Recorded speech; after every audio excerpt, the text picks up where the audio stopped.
Bom, então boa noite, pessoal. Eu agradeço aos que estão aqui presentes. Como a gente estava conversando, eu sei que vocês estão em fase final do ano, tão cansados. É fase final do curso, na verdade, né? Muito, vocês vão ter que defender os TCCs logo, né? E como alguns já disseram, não vou falar nome, tá? Alguns já disseram assim que deixei para a última hora e tal, né? Boa parte, infelizmente, deixou para a última hora. E isso é um puxão de orelha que o professor Klaus dá em vocês, tá? É puxão de orelha mesmo, de verdade. Podem reclamar, vou puxar a orelha mesmo, tá? A gente tem que começar a assumir as coisas, né? Eu sei que aqui no Brasil a gente tem aquele negócio de deixar de última hora, mas o TCC é muito importante para deixar de última hora. É muito complicado para deixar de última hora, né? Então, assim, a gente só tem mais um assunto para falarmos durante esse semestre, essa disciplina, que é a ecologia de sistemas. Inclusive, eu vou falar de um jeito mais lúdico e tal, mais tranquilo. Eu quero lembrar vocês que o trabalho é para entregar semana que vem, né? Olha só, tem o TCC e o trabalho, viu, gente? O uso de conceitos de ecologia na educação ambiental. Lembrem-se disso, que o trabalho também vale ponto, tá? Então eu vou dividir a ecologia de sistemas. Uma parte hoje e uma parte semana que vem. Mas vai ser assim, algo mais tranquilo, mais lúdico. Inclusive, vamos fazer dentro da ecologia de sistemas uma leve revisão do que a gente já viu até agora, né? Mas assim, não se preocupem, tem assunto e eu quero discutir uns assuntos bem interessantes com vocês, tá? Então vamos lá. Se vocês viram, esse material já está lá no portal, inclusive já há algum tempo, né?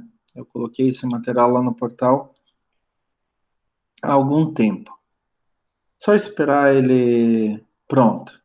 Opa, não, ainda não está pronto. Agora vai ficar pronto.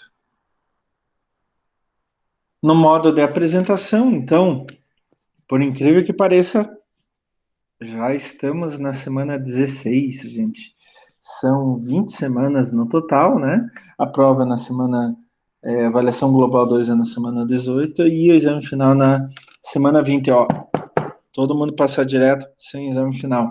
Vamos lá, vamos. Eu confio em vocês, gente. Vocês são bons. Vocês podem até, de repente, achar que não são bons, mas eu sei. Eu, mais de 20 anos como professor universitário, eu estou dizendo para vocês. Vocês são muito bons. Então, olha, vocês se lembram o que é ecologia, pessoal? Olha só, vamos lá.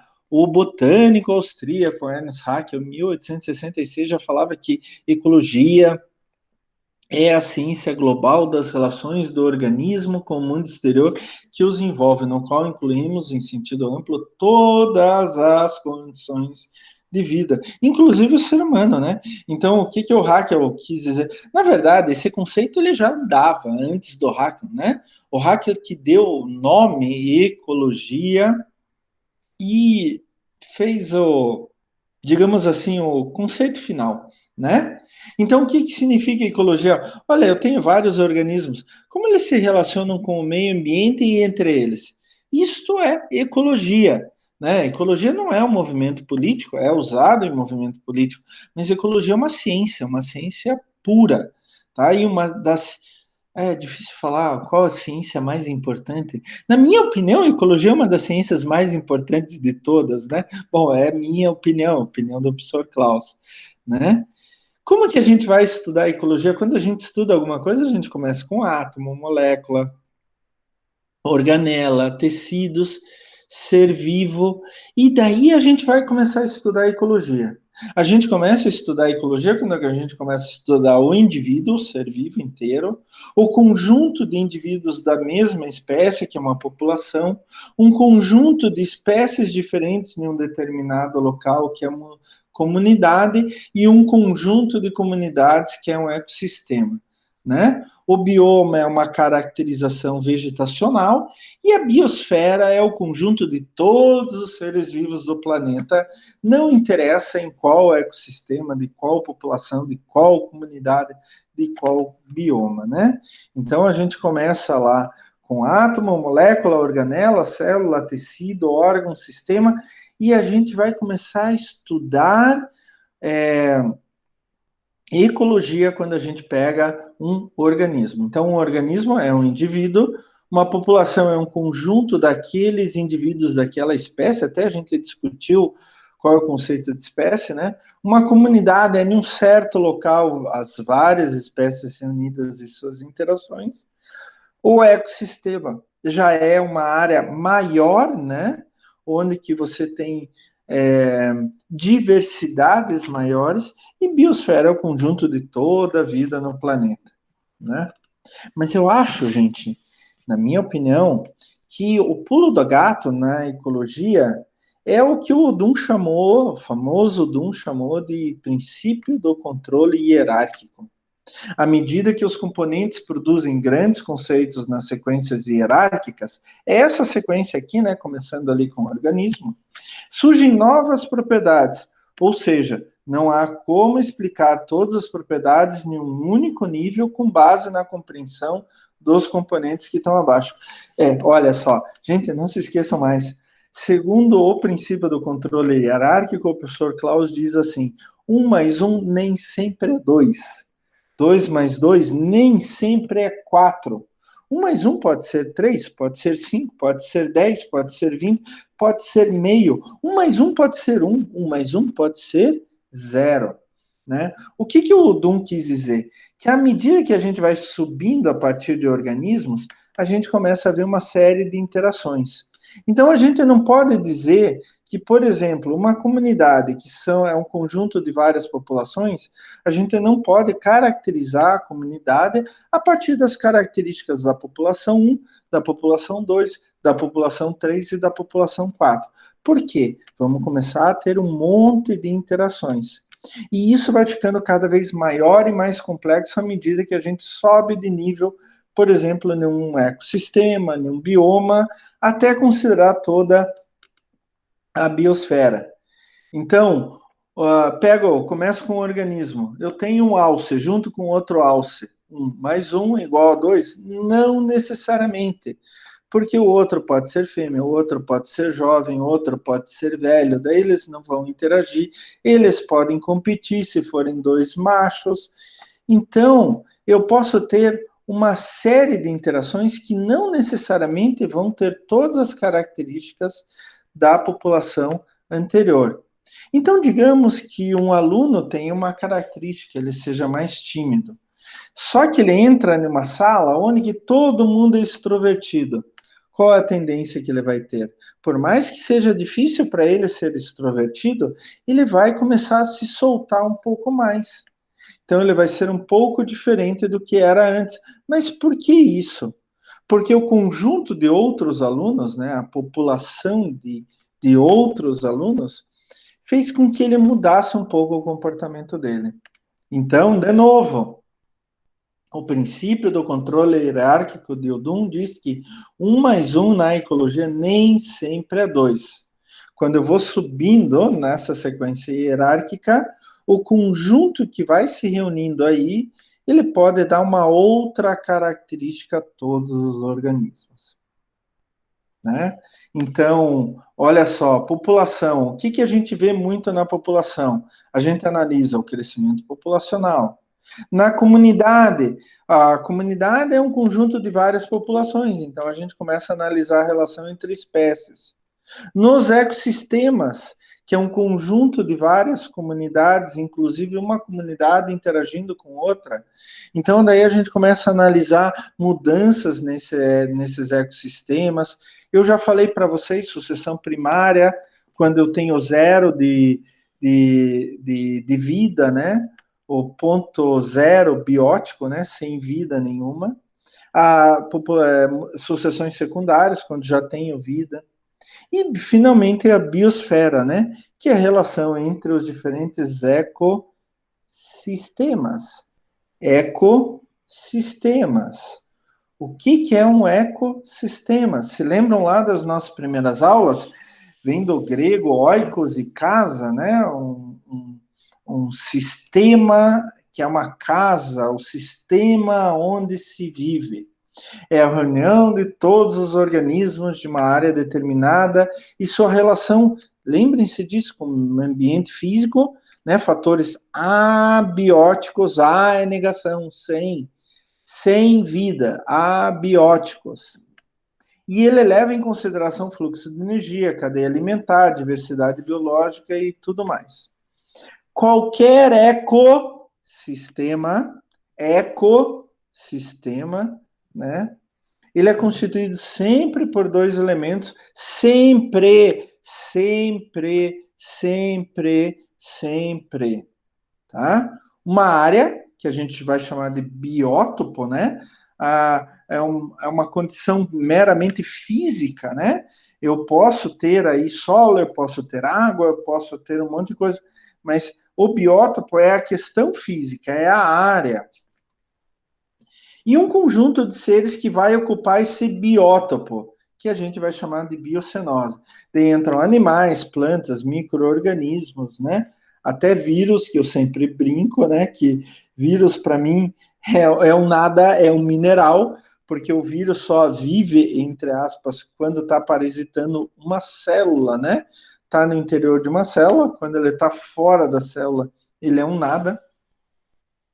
Daí o biótopo e a biocenose, eles vão ter uma interação constante, uma interação para sempre, né? Então, os fatores bióticos, os seres vivos, vão formar a biocenose. Os fatores abióticos, sem vida, como luz, umidade, pH, solo, água, ar, temperatura, isto a gente vai chamar de biótopo. Então, os fatores bióticos, biocenose, mais os fatores abióticos, biótopo, formam o ecossistema. Ecossistema. Então, daí a gente já tem a definição do que é um sistema, né? Um sistema é o conjunto, a interação entre a biocenose, todos os seres vivos, e todos os fatores abióticos, o biótopo, né? E a gente pode ter vários tipos de ecossistemas, por exemplo, ambientes aquáticos, rios, lagos, oceanos, terrestres, solo, floresta. Uma árvore pode ser um ecossistema? Claro que pode. Né? Eu conheci lá em Manaus, por exemplo, na reserva do Fuduque, alguns trabalhos mostrando os diferentes estratos nas grandes árvores da floresta amazônica, né? Que acabam concentrando uma diversidade de vida gigantesca, né? Eu não sei se eu já comentei com vocês, mas, por exemplo, na Amazônia tem uma minhoca que sobe árvore, né? Sobe árvore, literalmente. Quando eu fui estagiar lá na década de 90, a professora Elizabeth Franklin falou: Olha, Klaus, eu fui trabalhar com ácaros uribatídeos de solo, taxonomia, né? E ela falou: Olha, Klaus, aqui tem um colega meu aqui que já fez um trabalho que mostrou que minhoca sobe árvore. Como assim sobe árvore? Em alguns lugares da Amazônia, uma época do ano a água sobe, né? Inunda tudo. E as minhocas que estão no solo têm que sair dali. Elas não conseguem, elas precisam de umidade, porque elas respiram pela pele, né? Elas têm que sair dali. Daí o que elas fazem? Elas produzem um muco e vão jogando aquele muco na árvore e vão subindo pelo muco. O muco faz com que elas colhem na árvore. Daí elas vão até nas axilas das árvores, no encontro do galho com o tronco. Aquilo ali a gente chama de solo aéreo. Não sei se já viram. Dependendo da árvore, é claro, tem um acúmulo muito grande de material orgânico ali. Então, aquele material orgânico vai se decompondo e tal, as minhocas vão e ficam ali. Tem lá na Amazônia também tem alguns ácaros de solo muito interessantes, que eles têm concavidades na superfície do corpo. Isso a própria professora Elizabeth Franklin já estudou, já mostrou, já publicou. Eles têm concavidades, então quando a água sobe, cobre tudo, como que eles vão conseguir viver debaixo d'água? Eles não são para viver debaixo d'água. Eles acumulam uma gota de ar nessas concavidades e eles vão respirando aquilo bem devagar ao longo do tempo até a água descer. Então, são várias adaptações. Mas, assim, na Mata Atlântica, na Floresta Amazônica, é muito comum você ter uma diversidade gigantesca de animais, tanto vertebrados quanto invertebrados, de plantas, vários tipos de plantas, em simbiose ou não, em uma árvore só. Então, poderíamos considerar aquilo um ecossistema? Claro, é um sistema ecológico, um ecossistema. E até o ser humano constrói ecossistemas. Vocês já pensaram nisso? Olha, eu, por exemplo, vou contar para vocês, assim, eu tenho um sonho bem grande. Inclusive, eu vejo um canal aqui de televisão, na TV a cabo, que tem um programa legal quanto a isso. Aquário. Eu tenho um sonho de ter aqueles aquários gigantescos, fazer aquapaisagismo. Só que eu acho que eu sou meio burrinho para isso, mas tudo bem, vamos lá. E um aquário grande, como eu quero, é um aquário caro.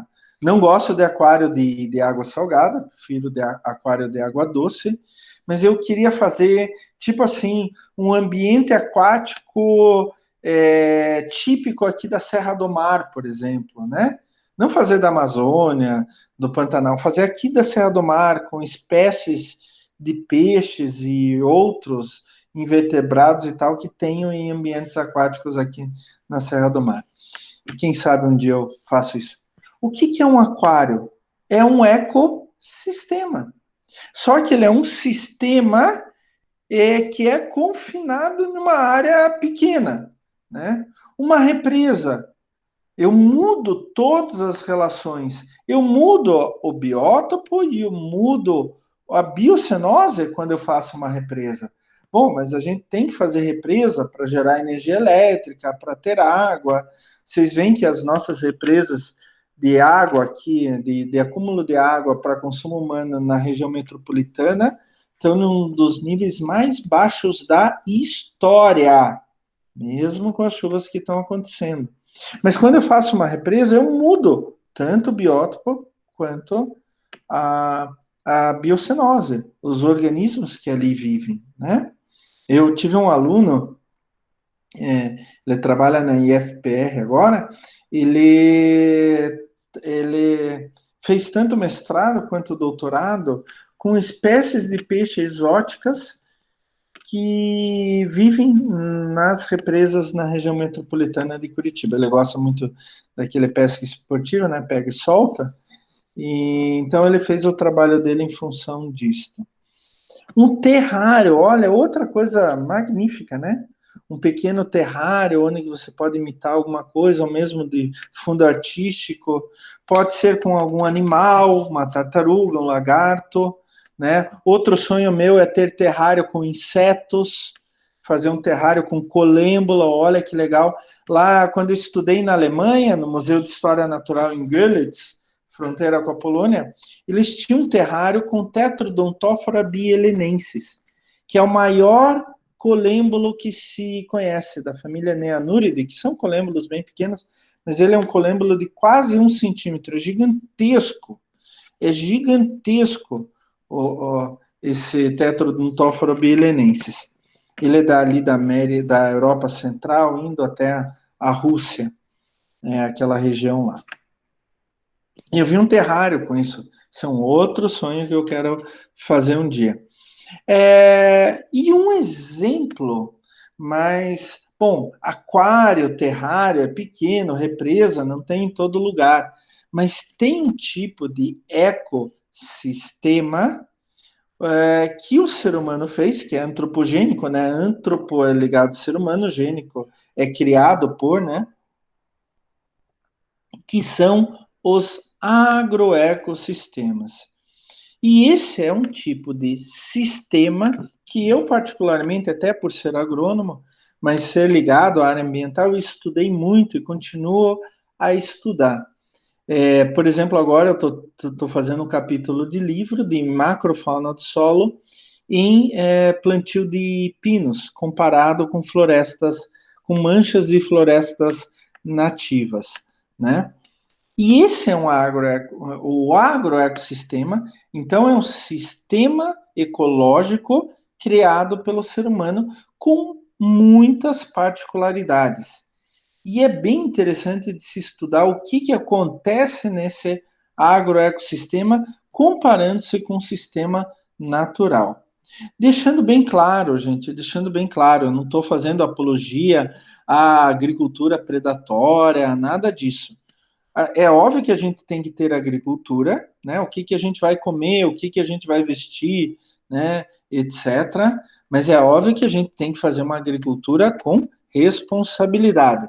Eu sempre falo que economicamente o Brasil depende da agricultura, do agronegócio. Se não fosse o agronegócio, a gente estaria vendendo nossas cuecas e calcinhas, né, para pagar todas as dívidas. Mas isso não significa que a gente pode sair destruindo tudo, fazendo tudo, qualquer coisa que a gente queira fazer. Inclusive, essa é uma das razões que eu estudo é ecotoxicologia de solo. Já publiquei com agrotóxicos, inclusive, porque é uma ciência que pode ajudar muito a gente escolher quais agrotóxicos são menos danosos ao meio ambiente, tá? Todos vão ser danosos. A agricultura é danosa. Bom, a gente andar de carro, de ônibus é danoso, né? A gente vestir qualquer roupa é danoso, porque a gente tem que tirar isso de algum lugar, né? Isso não cai do céu. Então, mas é importante que a gente estude, até como biólogos, como que funciona um agroecossistema. Não só no sentido de criticar, mas principalmente no sentido de achar soluções, né? Então, por exemplo, o meu mestrado foi nesse sentido, de achar um, um subsistema dentro do agroecossistema que produzisse menos impacto ambiental, principalmente relacionado ao solo, né? E vocês se lembram que a gente falou, né? A gente acabou de falar também o que compõe o ecossistema: fatores bióticos e abióticos, né? A biocenose e o biótopo. Então, agentes climáticos, altitude, precipitação, temperatura, agentes edáficos, edáfico é relacionado ao solo, agentes químicos, principalmente nutrientes, mas daí pode entrar, se for um agroecossistema, pode entrar agrotóxicos, né, biocidas em geral, e agentes bióticos, né, como parasitas, predadores e etc. E o que ocorre em um sistema? Em qualquer sistema, até no agroecossistema. Se lembram? A gente conversou sobre isso.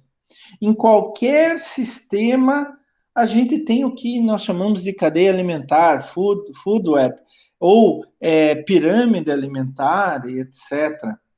E a gente falou lá na nossa aula que a cadeia alimentar é uma sequência de seres vivos que dependem um dos outros para se alimentar. E a maneira de expressar essas relações a cadeia alimentar é a maneira de expressar essas relações de alimentação entre os diferentes organismos de um ecossistema. Então, nós temos os produtores, aqueles que produzem o próprio alimento, e os consumidores, aqueles que vão consumir ou outros consumidores ou os próprios produtores. É lógico que a gente não pode esquecer aí que tem um terceiro grupo, que são os redutores. Os produtores morreram, os consumidores morreram. O que acontece com eles? Eles vão sofrer uma decomposição, principalmente por micro-organismos decompositores lá no solo, tá?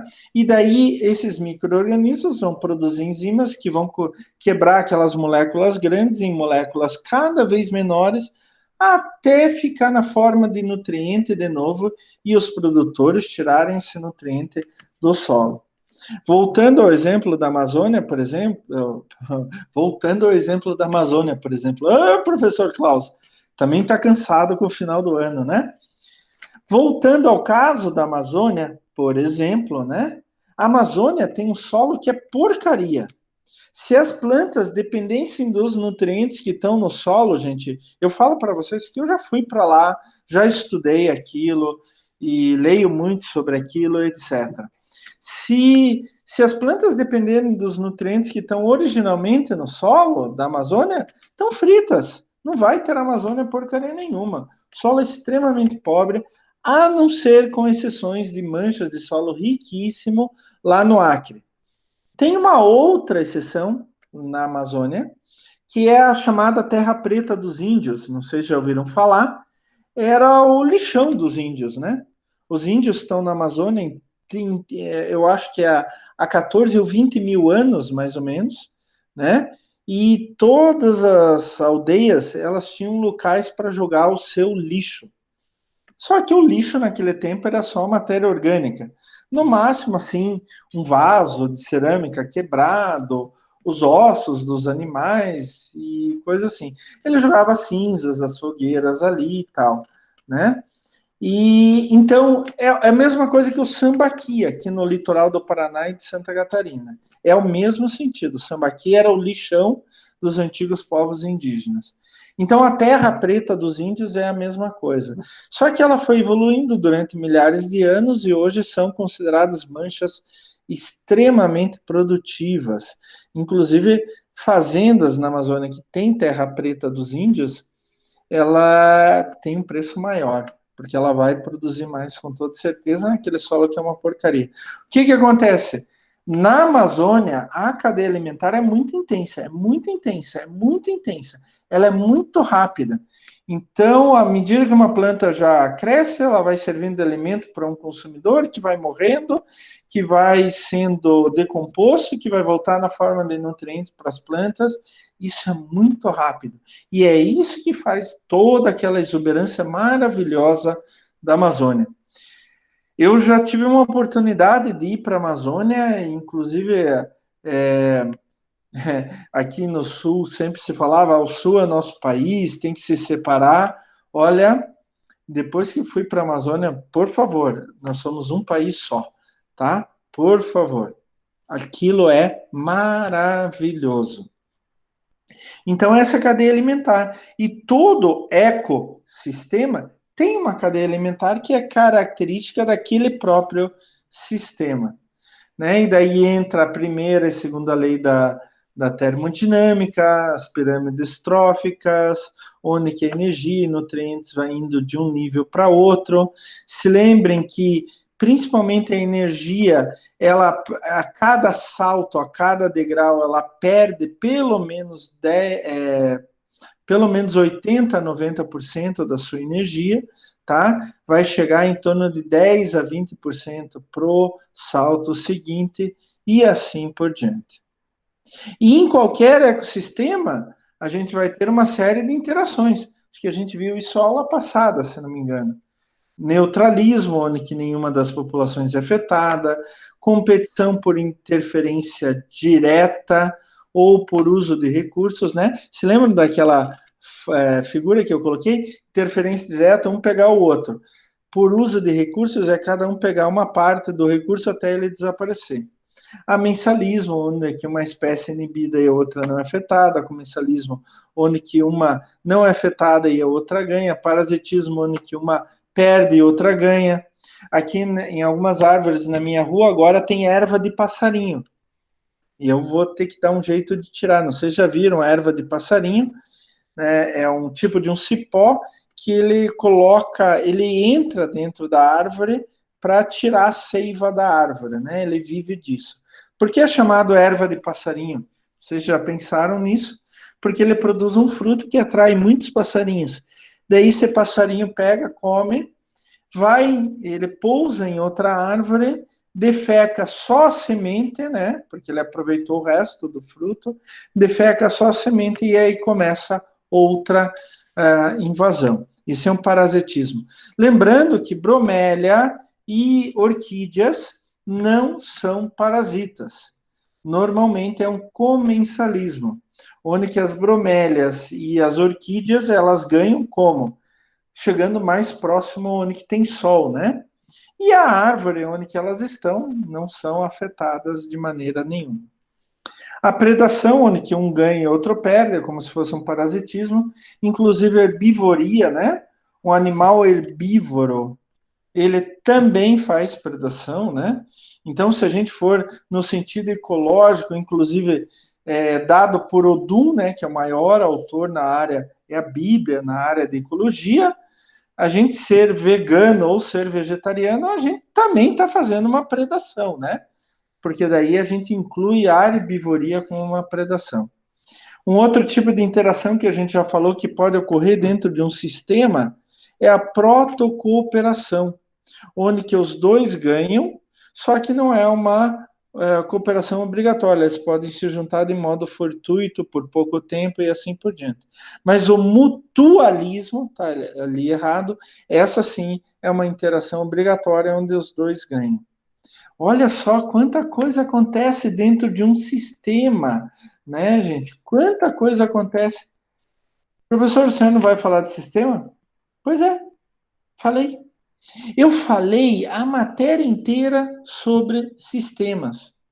Porque o sistema é um conjunto de organismos que formam a população, um conjunto de populações que formam a comunidade, e um conjunto de comunidades que formam um sistema.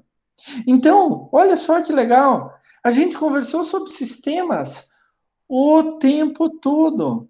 Quando a gente falou lá na primeira aula e agora revisamos, né? Olha aqui, eu vou até voltar para vocês não esquecerem o princípio do controle hierárquico do Doom.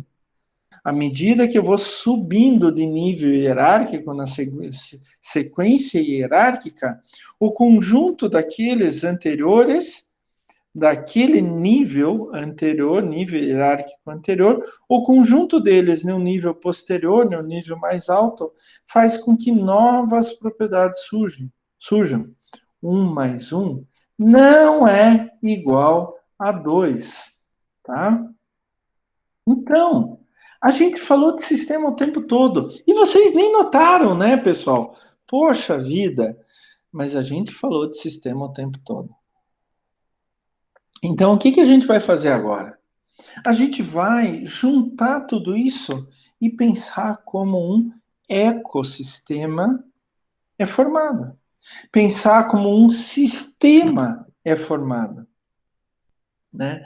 E eu quero aproveitar aqui agora e falar de alguns ecossistemas muito específicos, inclusive do ser humano. Na aula que vem é vamos dizer assim, um sistema onde que a gente vive 100% do tempo. Vocês vão ver a aula que vem, né? Tudo é sistema a partir de agora. A gente não vai mais analisar só uma população, só um organismo, só uma população, só uma comunidade. A gente vai analisar sistemas, conjuntos de diferentes comunidades que são formados por diferentes populações, que são formados por diferentes organismos. Isso é um sistema. E como eu falei para vocês, um sistema de origem antropogênica muito comum e que, felizmente ou infelizmente, a gente precisa dele de todos os pontos de vista para a sobrevivência pura e simples, como, por exemplo, se alimentar, né? É o tal do agroecossistema. A gente fala que um agroecossistema é uma parcela de terra utilizada com um determinado sistema de produção de algum produto agrícola. E daí a gente pode colocar vegetais, desde olericultura, né, que é uma horta, por exemplo. Ah, eu tenho uma horta lá em casa, professor. Olha só, você tem um agrossistema. Olha que legal. Mas eu não uso agrotóxico, professor. Ótimo, fantástico, maravilhoso. É uma boa opção que você fez, né? Eu, por exemplo, aqui em casa, eu não uso agrotóxico.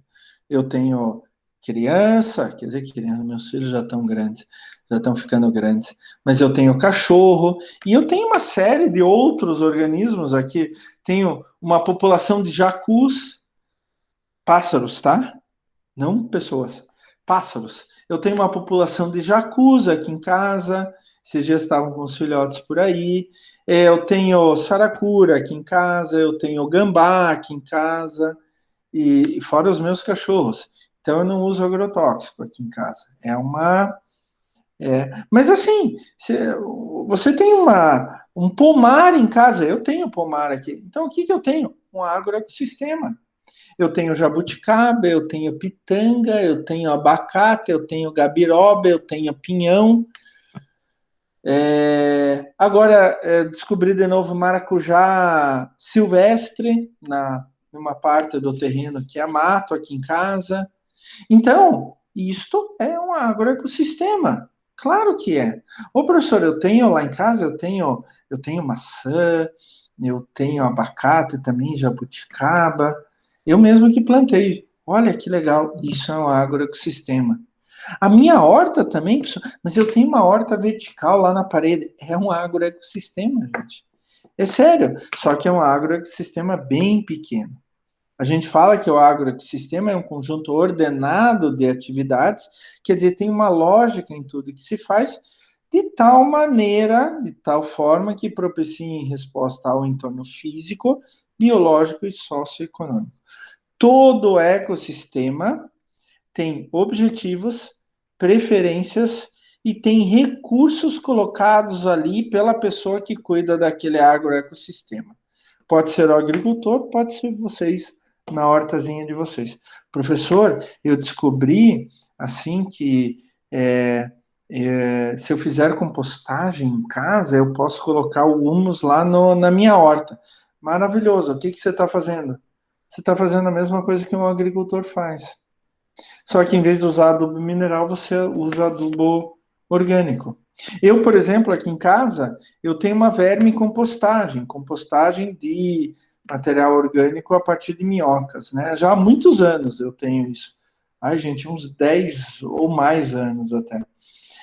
Então, nesse período todo, o lixo que vem aqui, o lixo que é lixo, o lixo comum, nunca mais pegou o lixo orgânico. Meu lixo orgânico, fora coisas com tempero, com sal, com pimenta e tal, isso as minhocas não aguentam.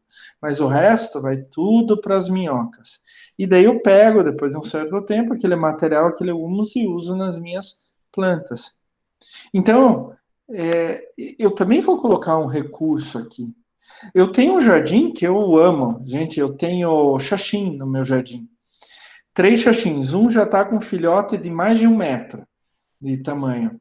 Ah, professor, o senhor pegou no mato. Não, gente. Esses xaxins são originários aqui da área, porque o meu pai comprou no começo da década de 60. Eles já estavam aqui, etc, etc, etc. Tanto que eu tenho um xaxim de 2,5 metros de altura. É um xaxim que deve ter no mínimo 50 anos de idade, tá? Então não se preocupem, mas são meu orgulho.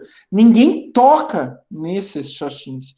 Não, literalmente, ninguém toca, só eu. Só eu. Literalmente. Se eu ver cachorro fazendo xixi ali, eu já brigo com eles. Né? São meu orgulho. Eu amo, amo mesmo esses xaxins. Para alguém tirar esses xaxins aqui, vai ter que literalmente me matar primeiro. Né? Mas o que eu faço no meu jardim? Eu ordeno, é um conjunto ordenado de atividades que vai me propiciar uma resposta. Qual é? O deleite de ver aquele jardim bonito, as flores. Quem por acaso me segue no Facebook, no Instagram, sabe que eu sempre estou postando das minhas flores. O que eu estou fazendo? Eu estou fazendo um tipo de um agroecossistema no meu jardim, tá? A gente diz que um agroecossistema é o resultado da manipulação de um ecossistema natural, de um sistema natural. Só que a grande característica, e daí é um problema, né, é que todo agroecossistema é instável. O que significa isso? Que ele não consegue se autorregenerar. Ele é um sistema que está o tempo todo, 100% do tempo, em instabilidade. Ele não tem entropia nenhuma, nenhuma. Então, ele necessita de energia externa, vindo de fora daquela área, para sua manutenção e reprodução. E outra característica de um agroecossistema, podem colocar a horta de vocês, podem colocar o jardim de vocês, é que a gente muda tudo. A gente muda os processos energéticos, como passa a energia de um nível para outro, os processos bioquímicos, principalmente micro-organismos, os processos hidrológicos, qual é o comportamento da água naquele sistema, principalmente no solo, os processos sucessionais, como que vai sendo a sucessão biológica ao longo do tempo. Afinal, a gente pode chamar o agroecossistema como resultante de um processo de construção social. Você vai para a Europa, vê aqueles jardins lindos, maravilhosos, fantásticos. Aquilo é uma manipulação gigantesca do ecossistema original, tá? Você vai numa cidade, não é um agroecossistema, mas é um sistema totalmente antropogênico, totalmente instável. Olhem na volta de vocês. Tem alguma coisa estável nesse sistema? Então é a mesma coisa que um agroecossistema. Aliás, eu diria até que uma cidade é pior que um agroecossistema, né? Que o agroecossistema é instável, mas as cidades batem qualquer recorde em instabilidade, né? Só ver o que acontece no nosso dia a dia à volta. Como que um agroecossistema se difere de um ecossistema natural? Como um sistema antropogênico se difere de um sistema natural? E daí a gente está falando dos dois ao mesmo tempo, tá? A gente não está falando só de um ecossistema. Em primeiro lugar, um agroecossistema precisa de energia auxiliar, que vem de fora. Já um sistema natural, ele tem uma condição onde que ele vai reciclando aquela energia. É claro que entra energia de fora. O sol, por exemplo, é de fora. Vem sedimentos através dos rios, é de fora. Mas isso tudo vem numa dinâmica já pré-existente. Num agroecossistema, num sistema antropogênico, ele aproveita a energia do sol, sim, aproveita, mas principalmente a gente tem que colocar energia de outras formas, como por exemplo a adubação. Seja adubação mineral, seja adubação orgânica, a gente tem que colocar adubação. Uma outra característica, e essa daí é bem marcante, a diversidade de um agroecossistema é muito menor do que no sistema natural, tá? Olha, gente, se lembra quando a gente falou de dinâmica de populações, quando a gente falou de flutuação populacional, a gente tem que separar a flutuação populacional, a densidade populacional em um agroecossistema pode ser maior e algumas vezes muito maior do que no sistema natural, tá? Mas a diversidade vai ser bem menor. Vai ser bem menor do que no sistema natural. Por que acontece isso? E eu quero fazer uma linha de pensamento aqui. Eu quero construir uma linha de pensamento com vocês. Quando a gente vai numa floresta natural, não mexida, a gente tem, sei lá, pega em 1 hectare lá, 10 mil metros quadrados. Quantas plantas tem ali? Quantas espécies de plantas tem ali?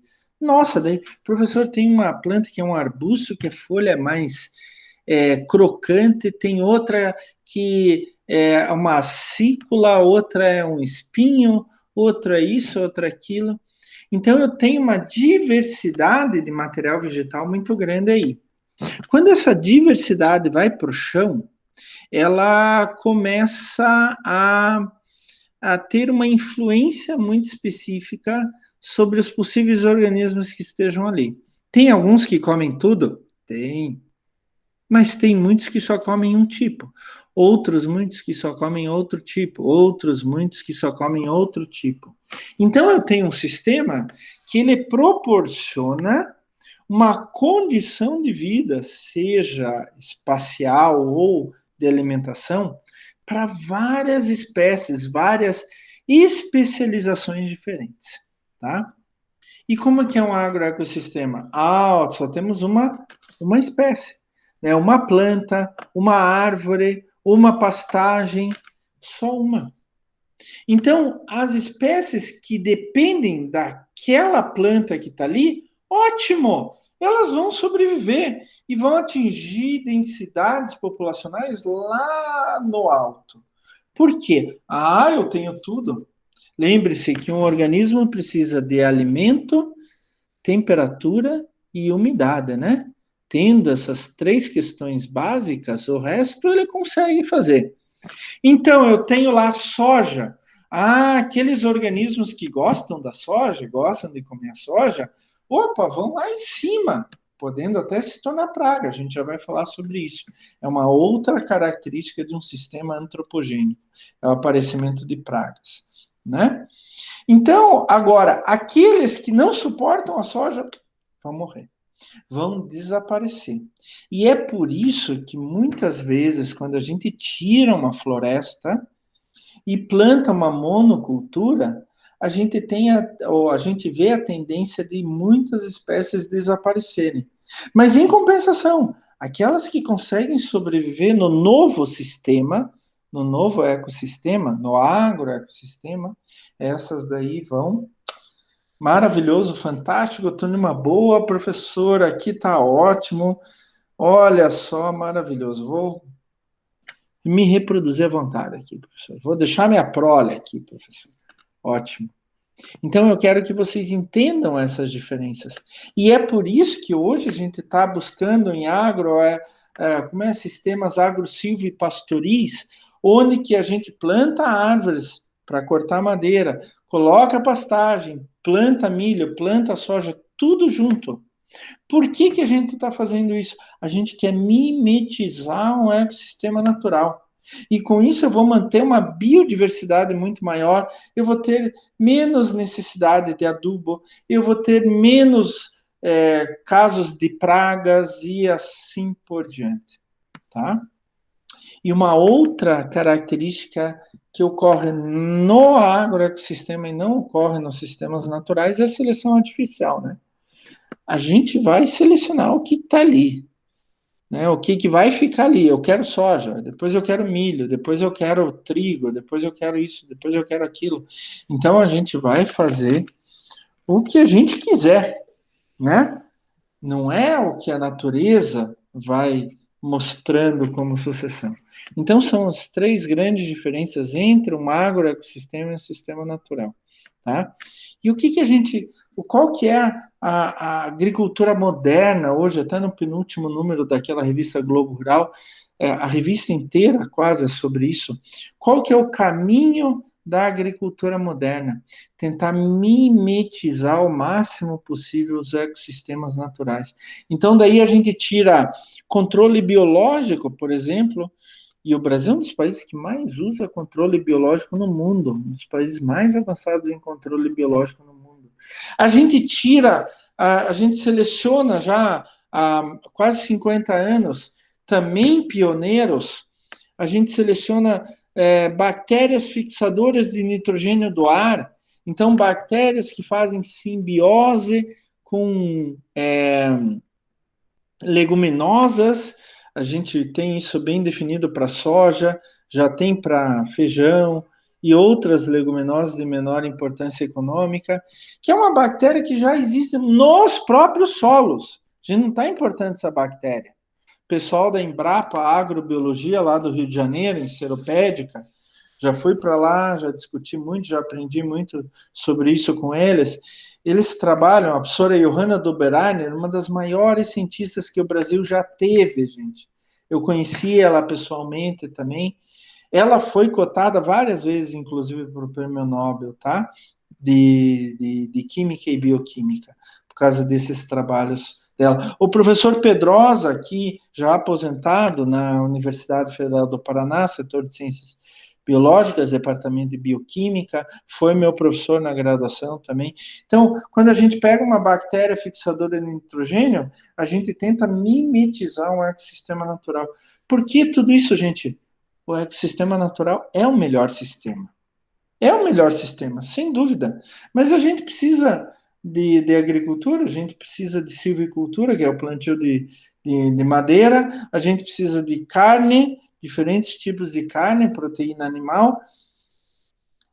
A gente precisa de tudo isso, mas a gente não pode exagerar, a gente não pode transformar tudo em um deserto. Então a gente vai melhorando cada vez mais os nossos agroecossistemas, aproximando-os dos ecossistemas naturais, tá?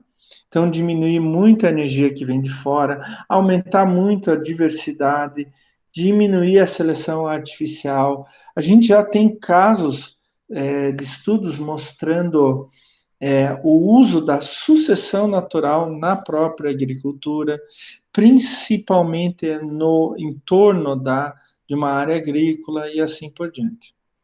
Esse daqui é um trabalho feito por alguns colegas lá da Universidade Pereira,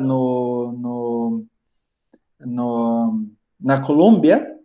O professor é um amigo meu, o Alexander Feijó, é onde ele estudou a macrofauna do solo em diferentes tipos de ecossistema. Olha, floresta nativa, cultivo na sombra de árvores, principalmente o café, e assim por diante. Esse PA aqui, o que, que é? O PA, esse último, é pastagem. Então, tem vários tipos de agroecossistema chegando até a pastagem, comparando com floresta nativa.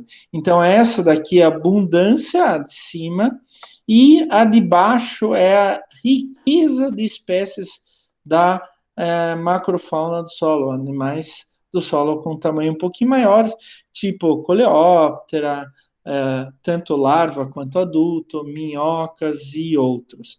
E olha aqui que legal, nós temos um sistema que é muito próximo, CFP1. CFP1, que é o cultivo de florestas plantadas. Então, onde que eu tenho uma agrosilvicultura. Então, floresta misturado com agricultura. Olha aqui, ó. A gente tenta chegar o mais próximo possível de um ecossistema natural. E é isso que a gente está perseguindo, tá? O que eu posso fazer em um agroecossistema para diminuir todos os males que ele causa? Eu preciso do agroecossistema, eu preciso comer, eu preciso do papel para fazer as minhas anotações, para ler meus livros, né? Então eu preciso disso. Mas eu posso fazer isso causando menos impacto? Então é por isso que hoje a gente está dando uma ênfase muito grande em certos aspectos de agroecossistemas. Eu quero produzir mais, causando menos impacto ambiental. Por exemplo, uma das questões é a praga, né? Praga é um problema sério. E eu vou falar uma praga bem diferente para vocês. Quando eu entrei no mestrado, há 10 mil anos atrás, eu tinha uma colega da Embrapa Florestas, aqui de Colombo, que estava trabalhando com a vespa da madeira. O que é a vespa da madeira? É uma vespa de origem europeia que tem um ovipositor muito grande e muito forte. Literalmente desse tamanho, assim, o ovipositor dessa vespa. E a vespa chega na casca da árvore, coloca o ovipositor dentro da árvore e coloca o ovinho ali dentro. O ovinho se transforma em larva e a larva se alimenta da madeira viva. E ela vai comendo a árvore por dentro, podendo ser um problema seríssimo. Eu já vi plantações aqui no Brasil, principalmente pinos, diferentes espécies de pinos, sendo dizimadas pela vespa da madeira.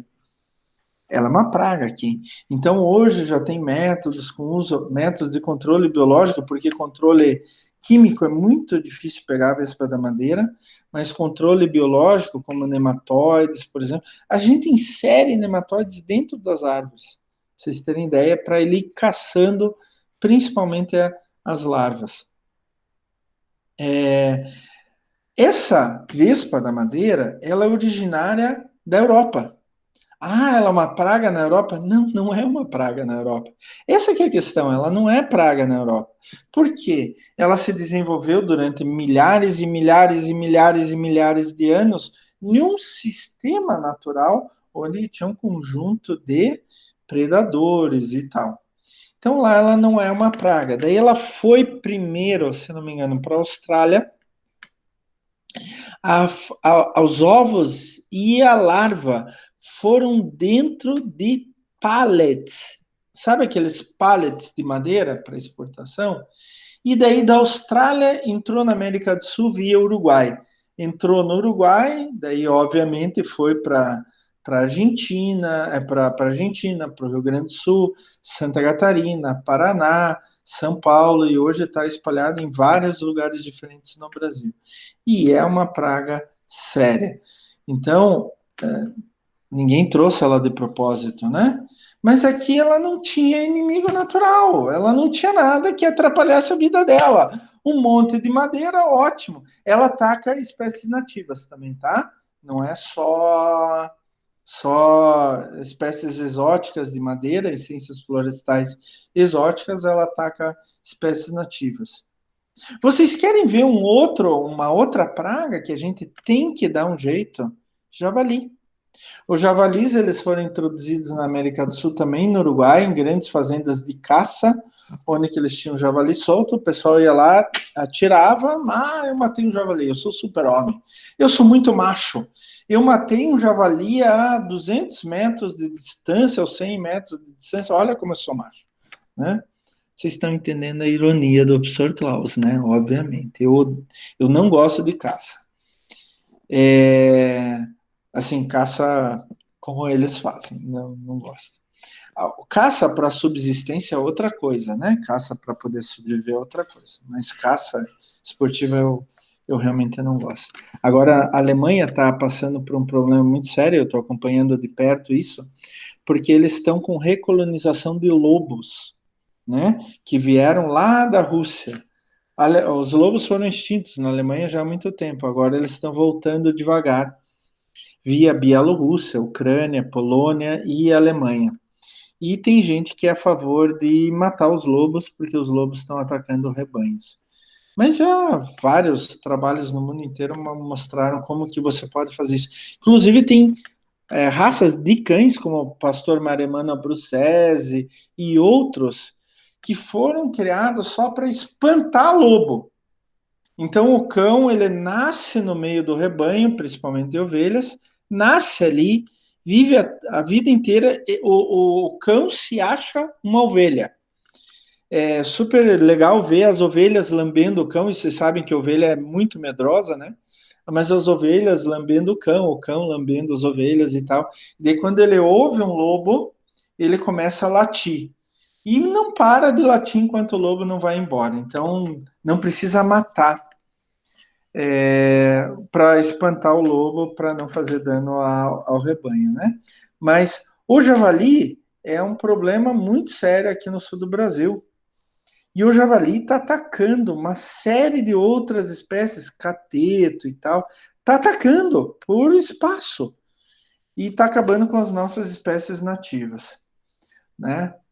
Eu vou fazer uma outra observação, gente, porque só que eu quero que vocês prestem atenção. Todo mundo fala da abelha, abelha, abelha, abelha é essencial. Eu sou entomologista, tá? A abelha tem um poder de, de fazer a fecundação nas plantas gigantesco, gigantesco. Só que esta abelha que a gente conhece, que a gente fala tanto aqui no Brasil, não é nativa.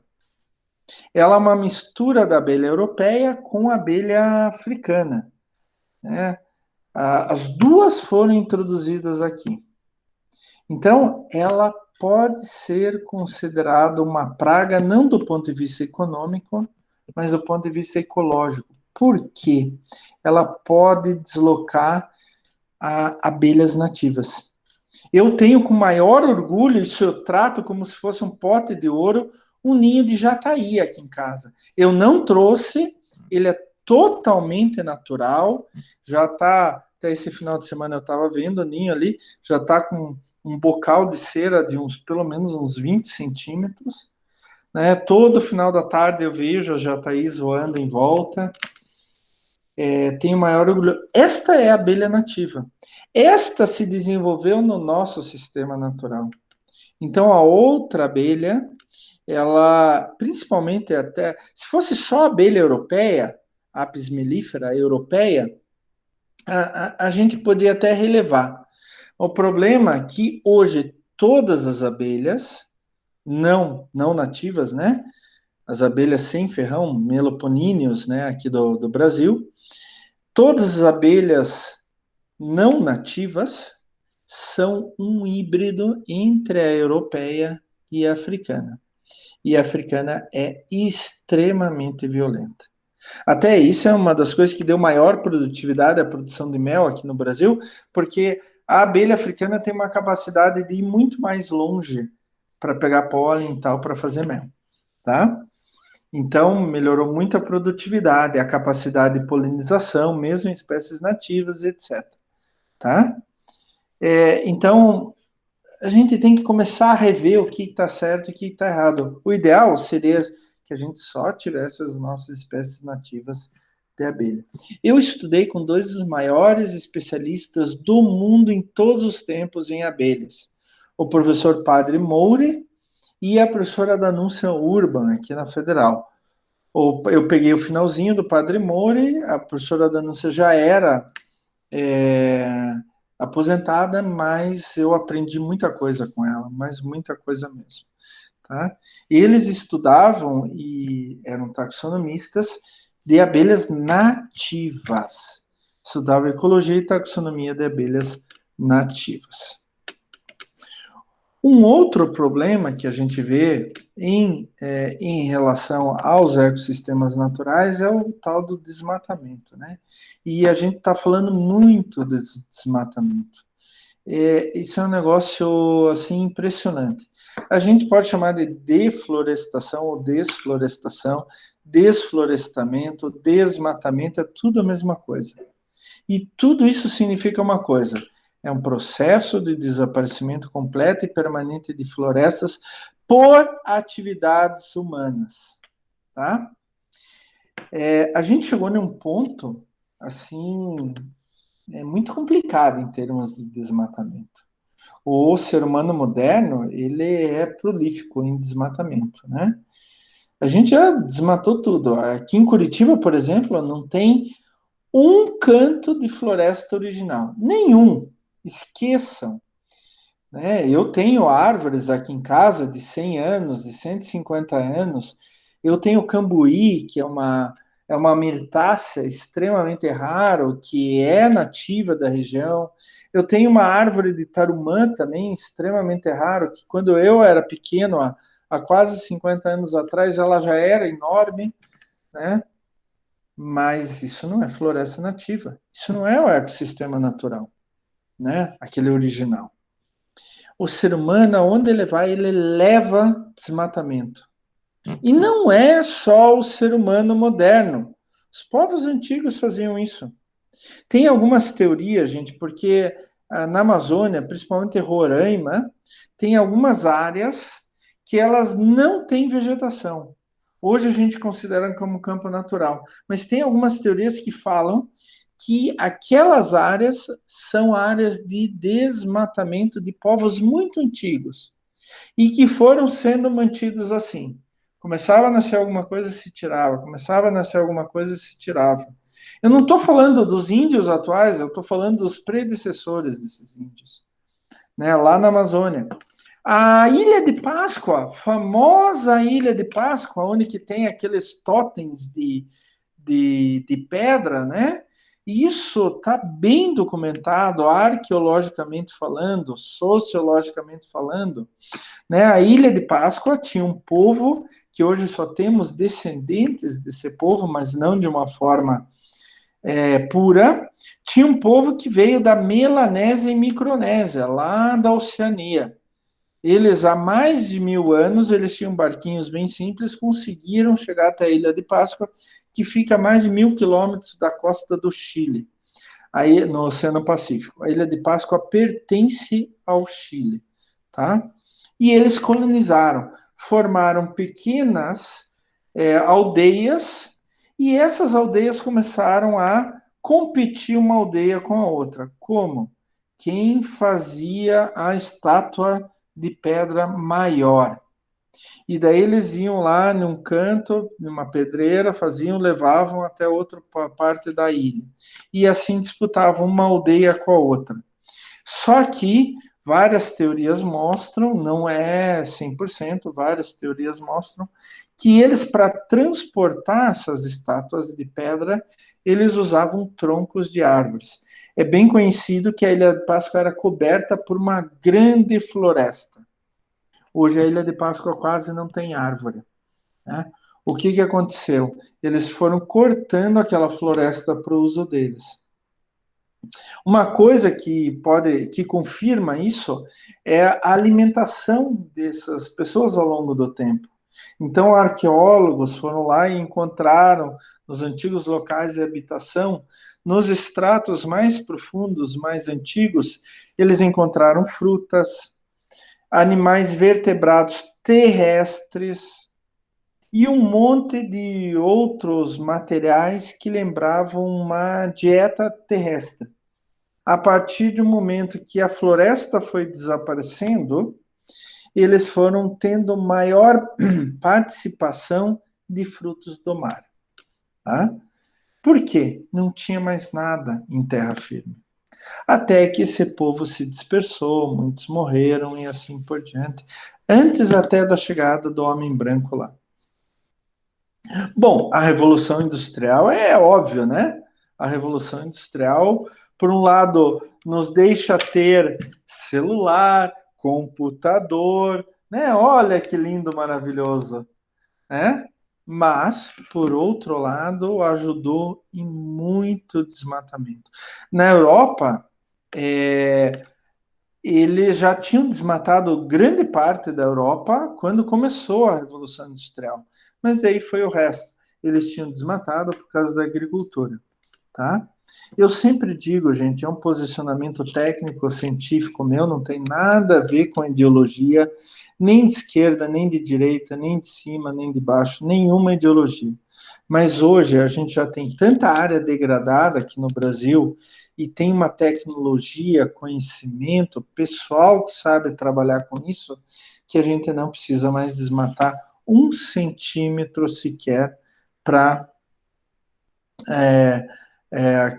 para plantar mais, produzir mais no agronegócio. Tem uma discussão muito grande, quais são as causas do desmatamento hoje no mundo, né? Pobreza. Daí eu quero falar uma experiência pessoal. Eu já comentei com vocês que em 2015 eu tive assim, uma experiência fabulosa de visitar Gana.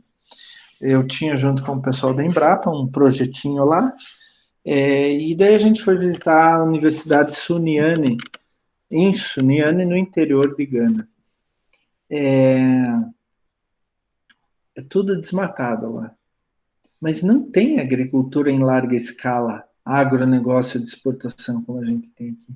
Praticamente não tem. Inclusive, eu até soube que um grupo do agronegócio brasileiro estava plantando arroz em Gana, no interior de Gana, mas não era lá perto onde que eu estava, né? Mas tudo desmatado, gente. Gana hoje quase não tem floresta natural. Tudo por pequenos agricultores extremamente pobres. Então, o que que eles faziam? Eles pegavam, fazem até hoje, pegam aquela madeira para cozinhar. Mas, professor, dá para desmatar assim? Dá. Você levar em conta que Gana geograficamente não é grande e tem uma população enorme, é complicado.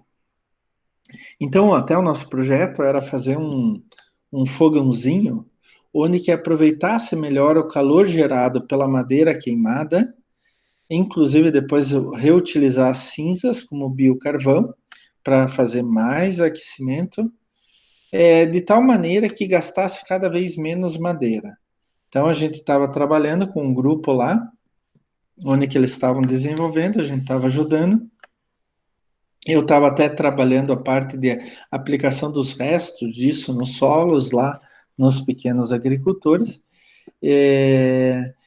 que assim eles iam continuar usando madeira, mas só que em muito, muito, muito menor escala.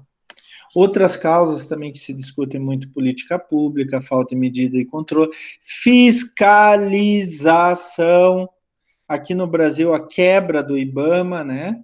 Que é uma barbaridade isso que está acontecendo. Não só do IBAMA, a nível regional aqui, gente, a quebra do IAP, o antigo IAP, Instituto Ambiental do Paraná, que agora virou IAT, Instituto Água e Terra.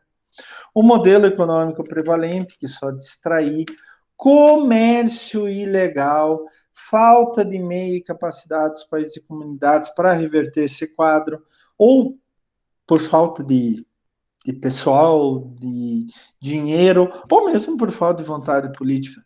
Degradação ambiental global causada pela poluição, mudança climática, declínio de recurso hídrico, de biodiversidade, entre vários fatores. Então, gente, o desmatamento é um conjunto enorme de causas e a gente tem que ir em cada lugar para saber o que está acontecendo naquele lugar, tá? Não é generalizar as coisas. E é claro, efeito de desmatamento, você passa de um ecossistema natural para um sistema antropogênico extremamente pobre. Vai perder biodiversidade, qualidade do ar, qualidade do solo, o clima vai mudar, principalmente o microclima, vai ter mais poluição, vai perder economia e vai perder a sociedade como um todo. Esses só são dois sistemas, duas discussões que a gente começou agora, mas a gente vai falar mais sobre isso na semana que vem, tá? Vamos voltar aqui para a nossa aula, para a apresentação. Olha só, ainda tem aluno assistindo a minha aula. Vocês estão na minha aula ainda, pessoal? Oi. Sim, professor. Ótimo, Francine. Então, essa é uma discussão muito grande e que os biólogos têm que fazer parte 100% do tempo nessa discussão. Os, os biólogos, a ecologia, ela traz muita riqueza para essa discussão de sistemas, principalmente sistemas antropogênicos. Como que a gente pode, para produzir aquilo que a gente precisa como sociedade, né, principalmente comida, como que a gente pode fazer para chegar mais próximo possível de um ecossistema natural? E quando a gente chegar mais próximo possível de um ecossistema natural, o impacto ambiental vai cair lá embaixo. Então a gente já tem aqui no Brasil muitos estudos que estão se tornando realidade, espero que isso se expanda bastante, onde que a gente chega muito próximo ao ecossistema natural. Vai. Professor, mas você acha que isso, tipo, tá próximo, assim, de acontecer ou pode demorar muito tempo ainda? Olha, se eu falar para vocês, por exemplo, a soja não se aduba mais com nitrogênio mineral. Não, não se aduba. Não. Quem faz isso é idiota, está perdendo dinheiro. A gente só usa micro-organismos nativos, bactérias fixadoras de nitrogênio, normalmente o gênero Bradyrhizobium, isolados aqui no Brasil, não é trazido de fora, não é exótico. Hoje, a gente já deve ter em torno de 15 a 20 milhões de sistemas agro-silvipastoris, que é aquele onde que eu misturo uma essência florestal para produzir madeira, né, papel, por exemplo, ou madeira de corte, para produzir gado e para produzir uma cultura agrícola, pode ser soja, pode ser milho, pode ser trigo. Hoje a gente já tem entre 15 e 20 milhões de hectares. Professor, mas poxa vida, a gente tem 500 milhões de hectares de agricultura, mais 500 milhões de hectares de pastagem. Mas a gente está crescendo. Isso foi algo que começou há pouco tempo atrás. Então está subindo. Hoje, a gente tem milhões, dezenas de milhões de hectares em plantio direto, que é aquele onde você não revolve o solo, você tira a cultura anterior, deixa a palhada e planta em cima. Onde que, nossa, isso dá uma. Eu estudei no meu mestrado plantio direto com convencional. Não tem como comparar. Em termos de biodiversidade, em termos de densidade populacional dos organismos do solo, plantio direto é muito, mas muito melhor, né? E hoje a gente já tem plantio direto em todo o Brasil, em qualquer clima, etc. Francine, faz parte do nosso papel, agrônomos esclarecidos, preocupados, biólogos esclarecidos, preocupados, de levar essas alternativas. Principalmente mostrar que essas alternativas vão custar mais barato e vão se tornar fixas a longo prazo. Que ele vai chegar a um ponto eu nem preciso fazer nada. Controle biológico é assim. Eu tenho vários amigos que estudam controle biológico com organismos brasileiros. E estão criando esses organismos em laboratório para a gente soltar no campo. Vai chegar um ponto que eu não preciso mais soltar nada. Eles próprios vão se reproduzindo, né? Tem muitos, por exemplo, tem uma praga, uma lagarta de mariposa na soja, Anticarcia gematalis, que era horrível. Daí o professor Flávio Moscardi, da Embrapa Soja de Londrina, descobriu um vírus brasileiro, o baculovírus anticárcia, que mata aquilo. E melhor ainda, eu não preciso nem comprar o baculovírus. É só pegar as lagartas mortas pelo baculovírus, deixo no freezer.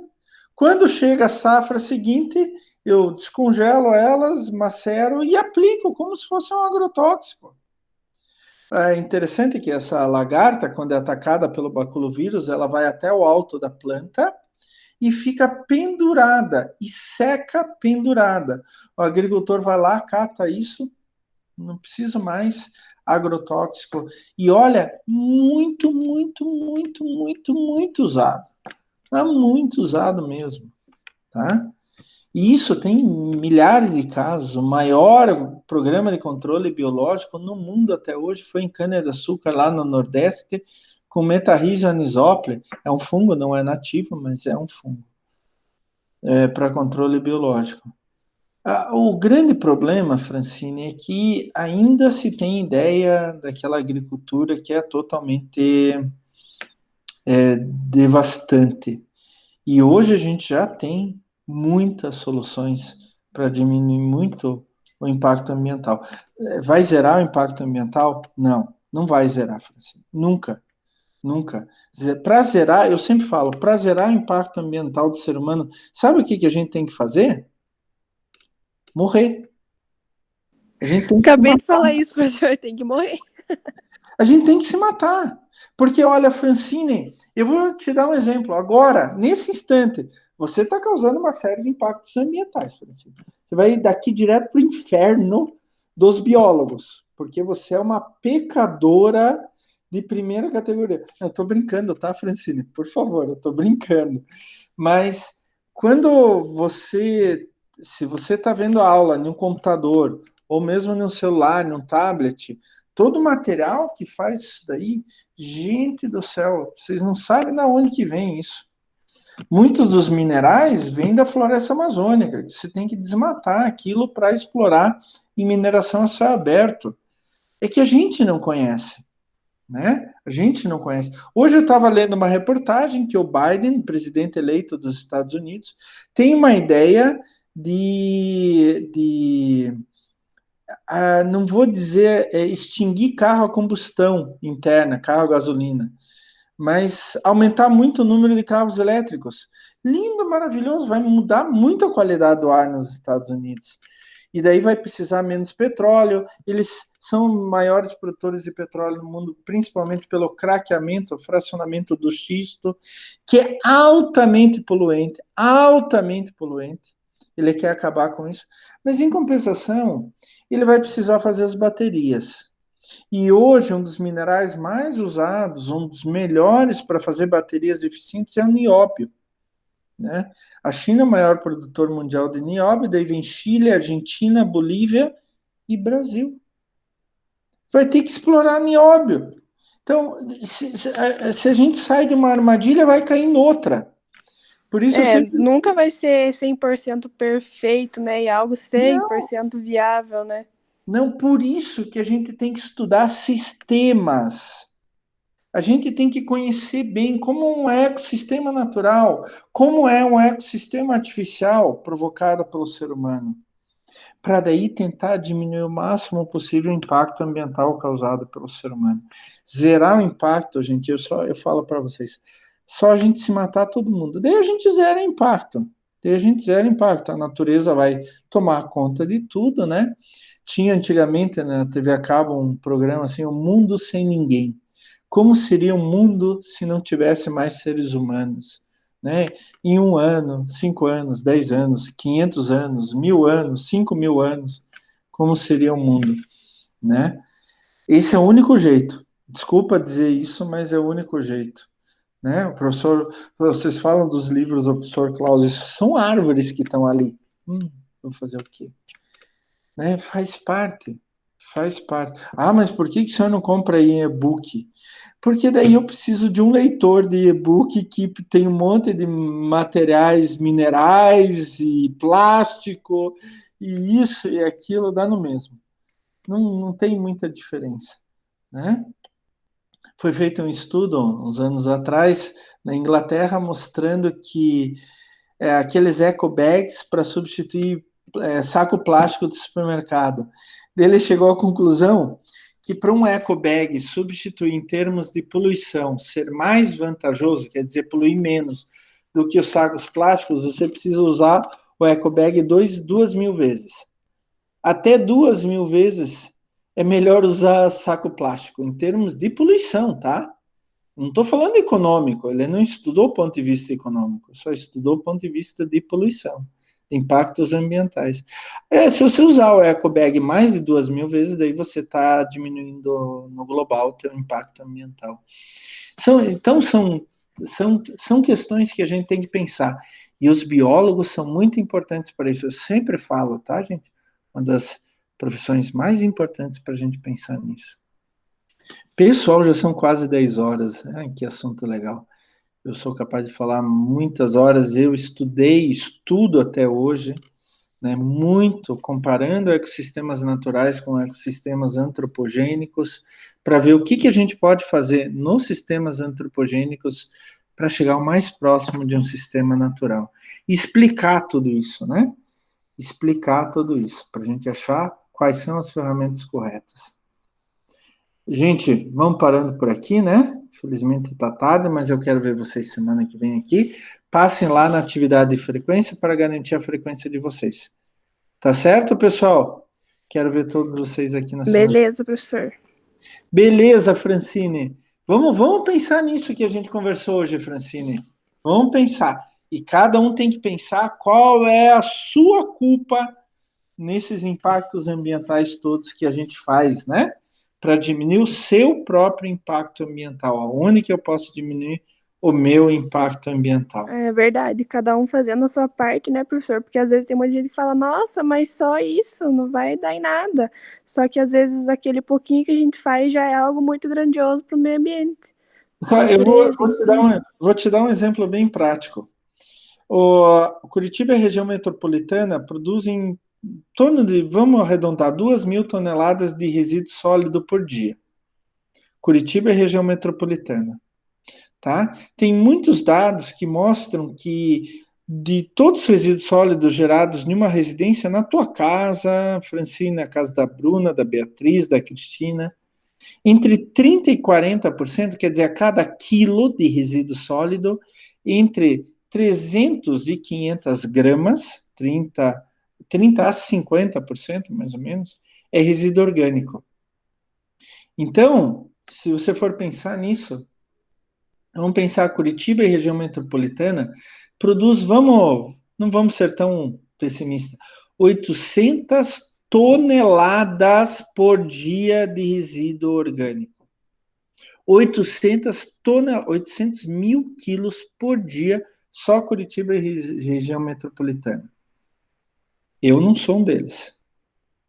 Agora, por quê? Eu faço verme e compostagem, faço adubo para as minhas plantinhas, né? Se toda a casa fizesse isso, seriam em torno de 800 toneladas por dia, a menos para ir para o aterro sanitário lá de Mandirituba, da Estre. 800 toneladas por dia. Cada caminhão de lixo transporta talvez 10 toneladas. Seriam 80 caminhões de lixo a menos. Fora o ar que o caminhão de lixo polui para ir e voltar, ir e voltar, ir e voltar. Então, gente, cada um fazendo o seu papel. Isso é muito, muito importante. Vamos começar a repensar. Semana que vem eu vou discutir mais algumas coisas, vou mostrar uns caminhos bem legais que a gente, como biólogos, pode alcançar para diminuir o impacto do ser humano nos sistemas. Tá certo? Até lá, pessoal. Tchau, tchau. Até a semana que vem, hein? Tchau, Quero ver professor. Até. Tchau, tchau, Francina. Até a semana que vem. Tchau, professor. Tchau, tchau, Bruna.